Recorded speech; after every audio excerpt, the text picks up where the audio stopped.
আজ এক বিশেষ পরিস্থিতিতে আমি আপনাদের সম্মুখে হাজির হয়েছি। বিরাজমান বিভিন্ন অনিয়ম, দুর্নীতি, নিবর্তনমূলক কার্যক্রমের ফলে সদ্য সংগঠিত ছাত্র জনতার যে বৈষম্য বিরোধী আন্দোলন, তার মাধ্যমে অভূতপূর্ব গণদাবি প্রতিষ্ঠা লাভ করেছে। আমরা এখন এক নতুন বাংলাদেশ গড়ার প্রত্যয় নিয়ে যাত্রা শুরু করেছি। এই আন্দোলনে ছাত্র, সাধারণ মানুষ, পুলিশ সহ অনেকে শহীদ হয়েছেন। আমি প্রত্যেক বিদেহী আত্মার মাগফিরাত কামনা করছি। তাদের শোক সন্তপ্ত পরিবারের প্রতি গভীর সমবেদনা জ্ঞাপন করছি। প্রিয় সাংবাদিকবৃন্দ, বাংলাদেশ পুলিশ দেশ ও জনগণের কল্যাণে নিয়োজিত একটি ঐতিহ্যবাহী, পেশাদার এবং সেবাধর্মী প্রতিষ্ঠান। দেশের যে কোনো প্রয়োজনে, যে কোনো সংকটময় মুহূর্তে এই বাহিনী সবসময় সর্বোচ্চ আন্তরিকতা ও নিষ্ঠার সাথে এবং পেশাদারিত্বের সঙ্গে দায়িত্ব পালন করে আসছে। বর্তমান বৈষম্য বিরোধী যৌক্তিক যে আন্দোলন, সেই আন্দোলন আমাদের বিভিন্ন অপারেশন ইউনিটে দায়িত্বপ্রাপ্ত কর্মকর্তাগণ দেশবাসীর প্রত্যাশা অনুযায়ী দায়িত্ব পালন করতে পারেননি, যা আমরা স্বীকার করছি। এজন্য বাংলাদেশ পুলিশের পক্ষ থেকে আমি পুলিশ প্রধান হিসেবে আন্তরিকভাবে দুঃখ প্রকাশ করছি। আমরা এখন থেকে আমি নিশ্চিত করতে পারি, নিশ্চিত করে আপনাদের বলতে চাই, আপনাদের মাধ্যমে দেশবাসীকে বলতে চাই, আমাদের উপর অর্পিত আইনি সকল দায়িত্ব পালনে আমরা দৃঢ়ভাবে অঙ্গীকারবদ্ধ থাকব। বৈষম্য বিরোধী ছাত্র আন্দোলনকে কেন্দ্র করে সাম্প্রতিক সময়ে ছাত্র, সাধারণ মানুষ, পুলিশ সহ প্রতিটি হত্যাকাণ্ড যেখানে সংঘটিত হয়েছে তার সুষ্ঠু এবং নিরপেক্ষ তদন্ত করতে আমরা আইনিভাবে প্রতিশ্রুতিবদ্ধ। দেশের শান্তি শৃঙ্খলা এবং স্থিতি ফিরিয়ে আনতে আমরা যা যা করণীয় সর্বোত্তভাবে সকল সদস্য মিলে সেটি করব।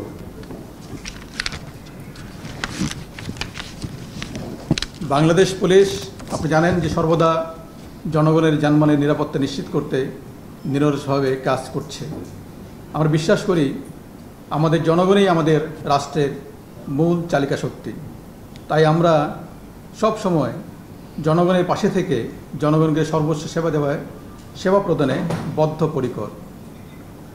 আমি আজকে উপস্থিত সাংবাদিক ভাইদের কাছে অনুরোধ করছি, আপনাদের সুচিন্তিত মতামতকে অগ্রাধিকার দিয়ে একটি দক্ষ, জনবান্ধব এবং প্রযুক্তি নির্ভর, আধুনিক ও জবাবদিহিমূলক পেশাদার পুলিশ গঠনের এবং পুলিশ সংস্কারের ব্যবস্থা আমরা অচিরেই, ইতিমধ্যেই কার্যক্রম শুরু হয়েছে, আমরা গ্রহণ করেছি এবং এটিকে বেগবান করার মাধ্যমে এই পুলিশ যাতে আরও বেশি জনবান্ধব হতে পারে সেই ব্যবস্থা কিন্তু আমরা নিব।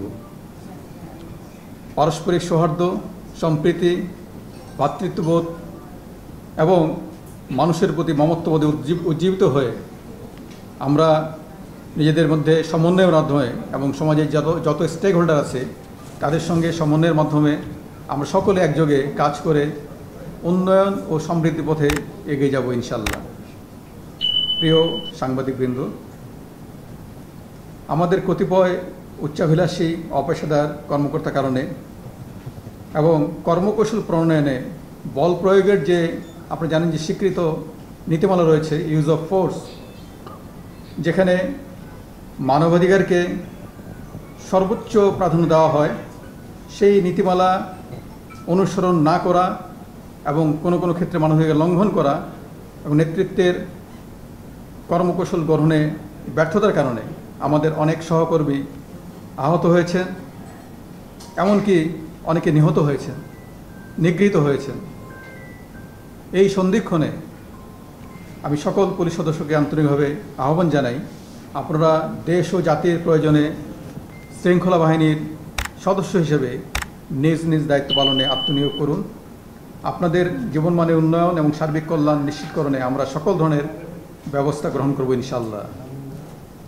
প্রিয় সাংবাদিকবৃন্দ, দেশের এই নব অধ্যায়ের সূচনা লগ্নে বৈষম্য বিরোধী ছাত্র আন্দোলনের নেতৃবৃন্দ, দেশপ্রেমিক সশস্ত্র বাহিনী রাজনৈতিক নেতৃবৃন্দ, গণমাধ্যম, সুশীল সমাজ এবং দেশের সম্মানিত সকল নাগরিককে এবং অবশ্যই দেশের আপনাদের মতো দেশপ্রেমিক মিডিয়াকে তাদের আন্তরিক ভূমিকার জন্য বিশেষভাবে ধন্যবাদ জানাই। আমি বাংলাদেশ পুলিশের আইজিপি হিসেবে আমাদের পেশাগত দায়িত্ব পালনে সকলের আন্তরিক সহযোগিতা কামনা করছি। সকলের সম্মিলিত প্রচেষ্টায় আমরা একটি সুখী, সমৃদ্ধ, শান্তিপূর্ণ এবং নিরাপদ বাংলাদেশ গড়ে তুলব ইনশাআল্লাহ। প্রিয় সাংবাদিক ভাই এবং বোনেরা, আমি আপনাদের মাধ্যমে সকল স্তরের পুলিশ সদস্যদের প্রতি ইতিমধ্যে কিছু নির্দেশনা প্রদান করেছি। তাদেরকে যারা সারা বাংলাদেশ জুড়ে বিভিন্ন ইউনিটে কর্মরত রয়েছে, এই নির্দেশনা আপনাদের মাধ্যমে আবারও ব্যাপক প্রচারের অনুরোধ জানাচ্ছি। যেমন আমাদের Rajarbagh police lines, public order management, POM, APBNs, headquarter সহ অন্যান্য APBNs কার্যালয় সমূহ, সকল মেট্রোপলিটন এবং জেলা পুলিশ লাইন সহ সকল স্পেশালাইজড পুলিশ ইউনিটের সব অফিসার এবং ফোর্সকে আমরা ইতিমধ্যে নির্দেশনা দিয়েছি।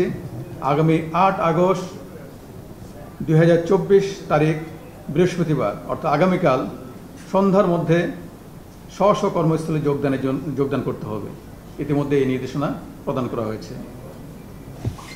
মেট্রোপলিটন পুলিশ কমিশনার এবং জেলার পুলিশ সুপারগণ স্ব অধিক্ষেত্রের থানা এলাকায় জ্যেষ্ঠ নাগরিক, পেশাজীবী, ছাত্র প্রতিনিধি, রাজনৈতিক ও গণমাধ্যম ব্যক্তিবর্গের সমন্বয়ে নাগরিক নিরাপত্তা কমিটি গঠন করবেন।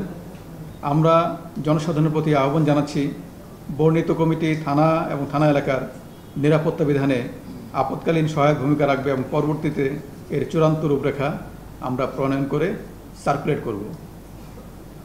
আগামী 24 ঘন্টার মধ্যে সকল মেট্রোপলিটন, জেলা, নৌ, রেলওয়ে পুলিশ, হাইওয়ে পুলিশ এবং হাইওয়ে পুলিশের সকল থানা এদের অফিসার এবং ফোর্স স্ব পুলিশ লাইন্সে যোগদানের জন্য ইতিমধ্যে নির্দেশনা প্রদান করা হয়েছে। আমি আপনাদের মাধ্যমে সেই নির্দেশনাটা তাদের মাধ্যমে যেন আপনাদের মিডিয়ার মাধ্যমে যায় সেই ব্যাপারে ব্যবস্থা গ্রহণের জন্য অনুরোধ জানাচ্ছি। আমি পুলিশ বাহিনীর শৃঙ্খলা বজায় রাখার স্বার্থে সকল স্তরের সহকর্মীকে সামাজিক মাধ্যমে কোনো প্রকার ব্যক্তিগত অথবা পুলিশ অ্যাসোসিয়েশনের নামে ব্যাচ হিসাবে বা অন্য কোনোভাবে কোনো ধরনের দাবি, মন্তব্য, প্রত্যুত্তর ইত্যাদি প্রদান করা থেকে বিরত থাকার জন্য অনুরোধ করছি, যেটি আমাদের শৃঙ্খলা বজায় রাখার স্বার্থে অত্যন্ত জরুরি। প্রিয় সাংবাদিকবৃন্দ, বাংলাদেশ পুলিশের সকল উদ্যোগ ও কার্যক্রমে আমরা সবসময় আপনাদের সার্বিক সহযোগিতা পেয়ে আসছি। আগামীতেও আমরা আশা করি এই ধারা অব্যাহত থাকবে। আজকের এই প্রেস ব্রিফিংয়ে আপনাদের মূল্যবান সময় প্রদান করার জন্য সকলকে আমি আবারও আন্তরিক ধন্যবাদ জানাচ্ছি। আমি আরেকটি কথা পুনরুক্ত করতে চাই, আমরা বর্তমান পরিস্থিতি যথাযথ মূল্যায়ন করে জননিরাপত্তাকে প্রাধান্য দিয়ে জনশৃঙ্খলা ফিরিয়ে আনার জন্য সর্বাত্মক প্রচেষ্টা গ্রহণ করেছি এবং সে লক্ষ্যে সকলে মিলে কাজ করছি। এ কারণে আমি আজকে কোনো প্রশ্ন বা মন্তব্য না নিয়ে সকলকে আবারও ধন্যবাদ জানিয়ে প্রেস ব্রিফিং শেষ করছি।